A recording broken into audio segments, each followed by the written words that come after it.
Noticias en Flash. Son las 2 de la tarde en punto. Hoy lunes, en Noticias en Flash.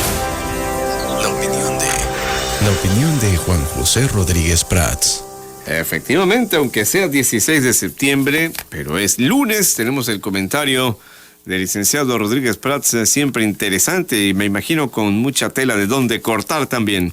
¿Cómo está? Buenas tardes. Mi querido Hugo, buenas tardes. Bueno, yéndonos un poco fuera del comentario obligado de la política de hoy, permíteme hacer una reflexión histórica. Yo creo que pocos países tienen una historia tan controvertida, con opiniones tan diversas y tan encontradas como la historia de México. Por eso muchos dicen que inclusive las fechas que celebramos los grandes eventos pues no corresponden a lo que en la realidad aconteció.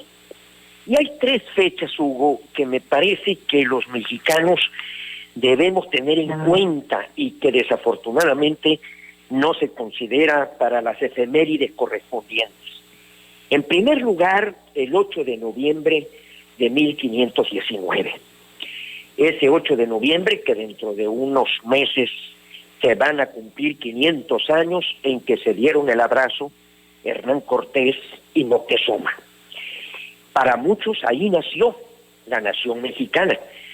Para muchos, al lado de Hernán Cortés iba Fray Bartolomé de Olmedo, que fue el primer sacerdote que dio misa, inclusive escuchada por Moctezuma y por Hernán Cortés.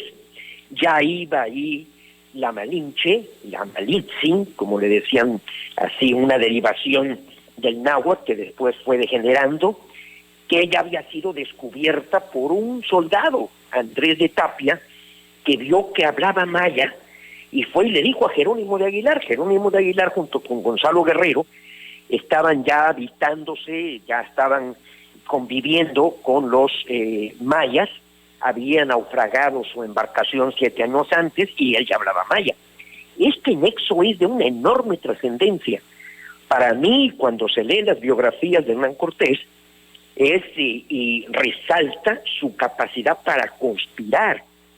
Él cuajó una gran conspiración contra los aztecas, y si consideramos a la Malinche traidora, pues habría que considerar también traidores a los tlaxcaltecas, a los huecotzincas, a los chalcas, a los texcocanos, a los totonacas, que después también lucharon contra los aztecas. Entonces, esa fecha me parece de una gran trascendencia. El 8 de noviembre, en donde José Luis Martínez, otro gran biógrafo también de Hernán Cortés, Juan Mirelli, dice, ahí nació la sociedad, ahí nació la nación mexicana, válgase la redundancia. Ya había pasado la batalla del 25 de marzo en Centla, y ya pues había obsequiado aquellas 20 doncellas, entre las que iba desde luego la Malinche, que tenía la cualidad de hablar náhuatl y maya. Y Jerónimo de Aguilar, hablando maya, se estableció el puente de comunicación, que fue la forma en que Hernán Cortés logró conquistar México. Otra fecha que también es a gran discusión es cuándo se consuma la independencia, porque Miguel Hidalgo es un grito de arranque.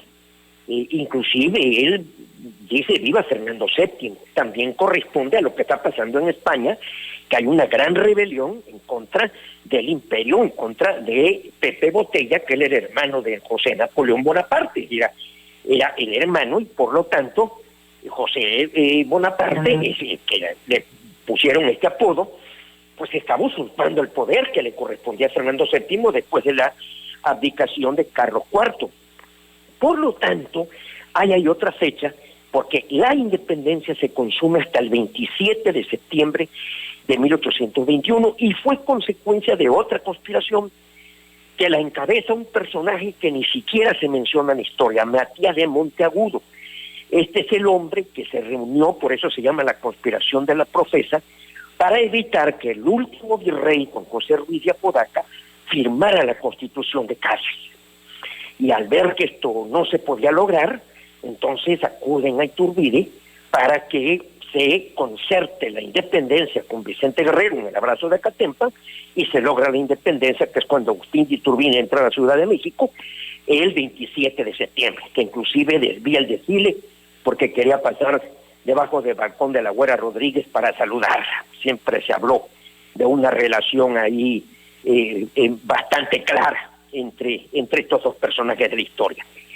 Y una tercera fecha que también no hemos reparado de su trascendencia es el 15 de julio, que Benito Juárez entra a la Ciudad de México, lo recibe Porfirio Díaz. Ahí es en donde nace el Estado mexicano. No podemos hablar de que hay Estado desde 1824 a 1867, el promedio de presidentes es de 1 año, o sea, no hay estabilidad, no hay instituciones, es un permanente conflicto. Jesús Reyes Heroles dice la sociedad fluctuante, Enrique González Pedrero dice la sociedad de fuego cruzado, y Frederick Katz, un escritor, historiador norteamericano, habla, fíjate qué contradicción, el Estado anárquico. Entonces, creo que estas 3 fechas debemos, cuando menos, tener conocimiento de lo que ahí sucedió, porque estamos en medio de una necesidad importantísima de ver qué nos une, en qué estamos de acuerdo, porque yo creo, y lo he insistido mucho en el programa, que hay encono, que hay discordia en México, y así no se puede avanzar. ¿Qué tanta historia debemos recordar? Depende para qué. Si es para encontrar motivos de querella, de división, de confrontación, pues yo creo que ahí no cumple su tarea la historia. Pero si es para recordar lo que nos une, las instituciones, las experiencias, que no estemos cometiendo los mismos errores, entonces sí la historia se convierte en maestra de la política.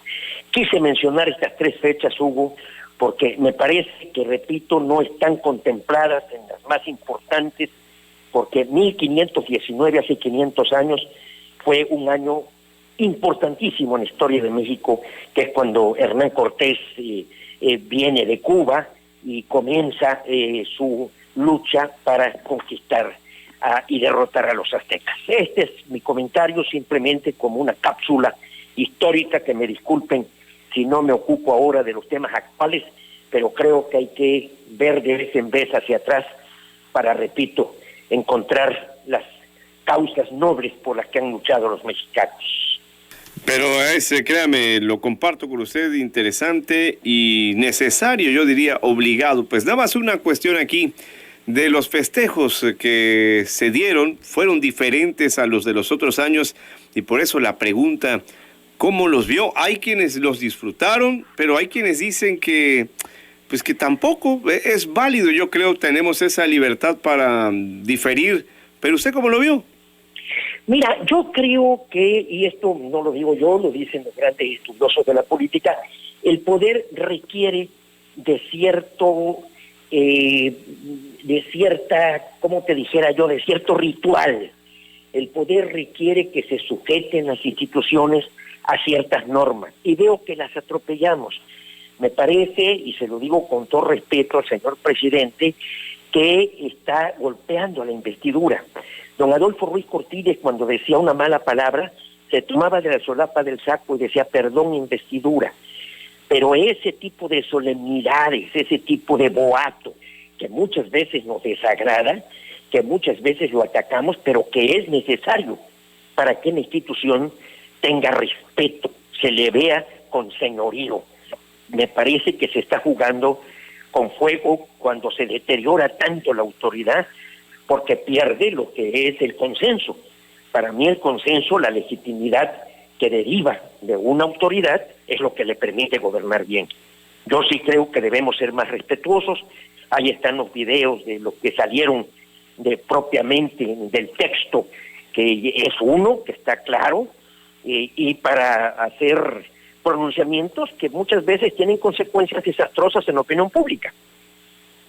Muy bien, licenciado, pues como siempre estamos atentos a los acontecimientos y aquí esperando los comentarios que usted nos haga y que nos aporte cada semana. Le envío saludos.